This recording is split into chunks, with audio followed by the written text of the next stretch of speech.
nguwo ubu aho ujya mukazize ko bari bukagura umeza gufite umutima muri yo.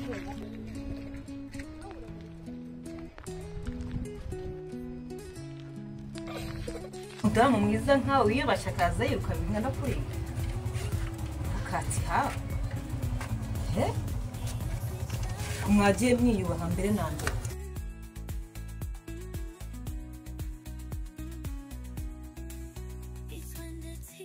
Ugiye kwakira abanyamahanga ibyo byonyine wumva hari na kimwe waba ufitemo? Ngo n'umwira tugira umuzungu w'abandi azaza wo mwakire neza. Ngiwe ntabwo ni ibaze abaye kabisa tubonye akazi tureye timu nkuko. Abana twaya dusokera hamwe tunywera hamwe ibaze abaye ari umwanya w'umuntu umwe.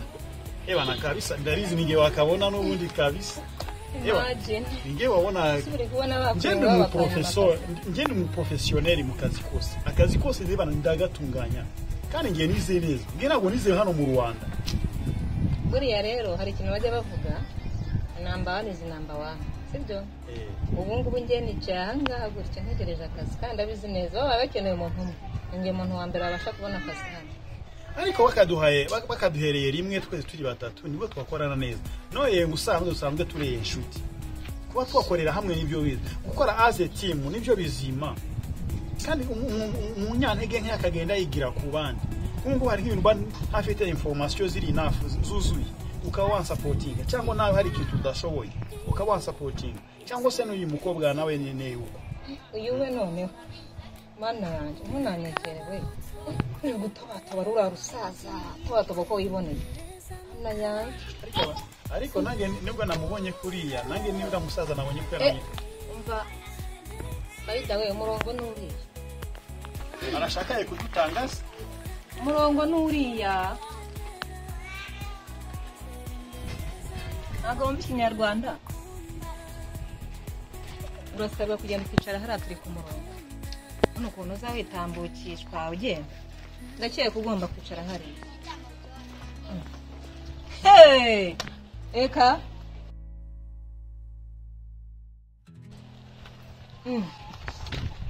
igizwayo igirayo mukobwa igirayo ntubona agiye uriya barandaza guhangana nawe ndavuze ngo igira hari ahejya niho ugomba kwicara ntabwo nakwicara ku mikaro wawe ariko gukorana naye bakobwa namwe muranyobera kabisa umunsi mu muraye inshuti akani undi mwanya mukamurimo muri yana ubushuti muri aka kazi tuje gusaba muri yana mwana w'intererezi wenda kamaze gutanga ko twese twatsinze ikizamini cyanditse tuje muri interview wabwiga ni kandi bari buze kugahano ihangane wigira ntavana na gukoraho kantera zira mikorobe wataye wakuye na baraka kugenda karesi ko kugerayo kabisa da mworoshe mu kabisa yibazo utaona subiri nivugira abagone ni mu Rwanda umwahawe ijambo haguruka mvira mu ntebe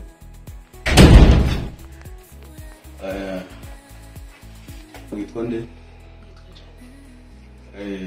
arakantu gatoya nabonye kaba imbogamizi ariko nako gashobora gukemuka ibyo ngibyo byirengagize kuko ibindi byose urabyujuje akazi kazatangira kuwa mbere uzaze kuwa mbere witeguye gutangira akazi noneho kandi ndagushimira ko witwaye neza biriya byose wabonye byari igerageza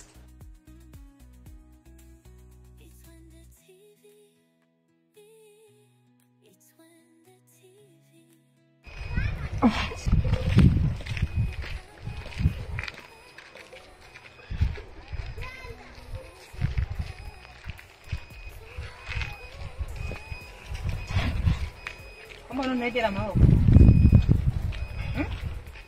Wana nasuhuza umuntu nkawe hano ku muhanda ntabwo ari kugusuhuza no kugusaba gusa uri gukora iki icyo wampa ari cyo cyose nakora imagine nahereye mu gitondo dore ntacyo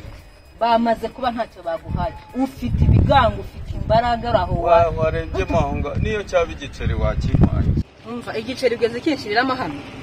nta soni ugira mubona we umuntu w'umugabo umeze nkawe uri guteza amaboko hano ku muhanda nta soni ugira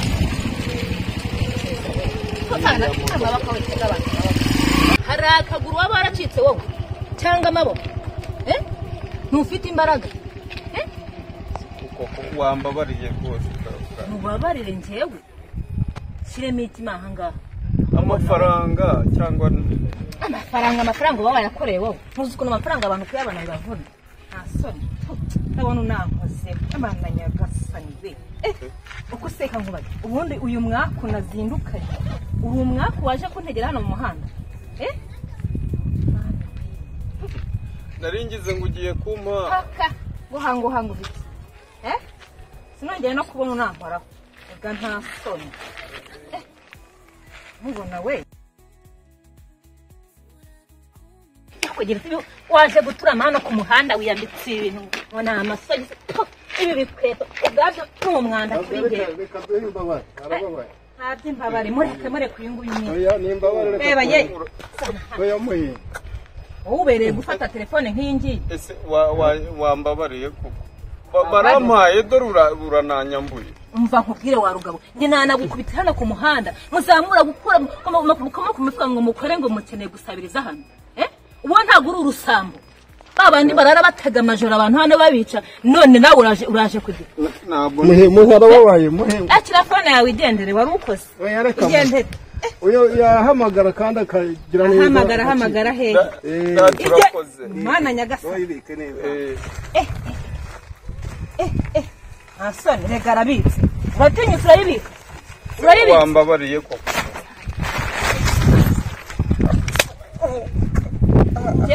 ndi ntabwo mfashe ino mikorobe yiwe ngo tinyana mwebwe musade mwanigura ukora muze kwirirwa hano mu muhanda urabona umwaka ubu nteye ubu se urayimusubiza nibura musubiza yakwigira ute iyi ndayongeraho mu kazi ngiye gusaba urumva ngiye ngura style nzima nibura ngiye mu kazi nsa neza nanjye ninkira ntabwo ukirukizwa n'iki reba ubwanwa urinze ugira ubwanwa gisaba hano nta bana ufite nibura wabyaye ku buryo bagufasha manange ukatse umuntu uri kumuhorekera wifata umaze kumukora wagiye ureka uwo mutima mubareko ese kuri umukobwa mwiza uwo mutima muwukura he reka nkubaze uratinyutse umukora hano nanjye uri kunkoraho sinongera kubona unkoraho umuntu nk'abandi inkweto zanjye se abo nk'abandi ari amasogisi niwe yamukuyemo wagiye ureka umutima mubi ese kandi kamubwire jya ntabwo kuba umeze gutyo uri umukobwa mwiza gutyo n'imyitwarire yawe ntawe uhuriye kuri mwiza ukaba ufite imyitwarire imeze gutyo ni ukubera iki sike muze reba amasogisi reka nkubwire Jack sinzi icyo ushaka kuri uno muntu barandahiye ngo ukunda abagabo wabona n'uyu nguyu mukeneye ikibazo kiri hese abagabo batwaye iki hari icyo bagutwaye reka nkubwire Jack noneho wantanga ntunkoreho mana yanjye wagiye ku mutima mubi wantangaza noneho ubaye ukeneye runo rusaza umva witereze uko tugende by the way nawe se naho uyu mutera mwako yarameze nkaho ankereje uri mu biki Jack uri mu biki bavuna ntiturwane uyu muntu ni umuntu nk'abandi kuba ari hano ku nzira ntabwo bisobanuye ko waza ukamusuzugura kuba umeze gutyo ufite amafaranga Imana yamwimye ni nayo yaguhaye Kangira Jack reba hano ubu rafness ngira amahirwe ashobora kuba datera n'umwako mama nese wagutwaye iki umva ndagatsindeka nkabeke wabura ataza kuvaho ushatse kuvuga iki kiza kikakanga muzaye no telefone ni yawakwiza erega watunaye ariko ibiki umuntu ni nkunda mana nyagasa niko watunaye we umva zereka nkubwire nongera ndafika hano nongera musana hafi ya kazi no kule ofisi isazo kazi ntabwo uziko isazo za interview no so zageze ntabwo uzumwako twahuye nawe Barikado ako mwako uyu musaza nuwuhe mwako abana ibisambo nese musaza bari hano kunzira ye abasuma bana bazaterana iyi mwako cyangwa se bajya basangane bayiza uziko mwese muri tugiye mu interview naringiye mu kazi ariko reka nkubwire asa wandetse aserafone wagira ko mutima mu amasa ya interview yarangiye nimbona akazi wihangana wo kabyara ntacyo mfite cyo kuguha sibyo ntubibona ntacyo mfite ndagiye gushaka akazi nindamuka nkabonye nzagukura hano kandi humura ugakoze ihangane kweba siko gupfa urakoze mwana wa Imana iguhe umugisha mu byo ugiyemo muze tukagenda mu kazi muze tugenda mu kazi turahaca tugenda Ravunese umutima mubi nk'uwo nguwo ubu aho ujya mu kazi nizeye kuba bari bukaguha umeza gutyo ufite umutima mubi nk'uwo kose ugenda nawe uramwihorera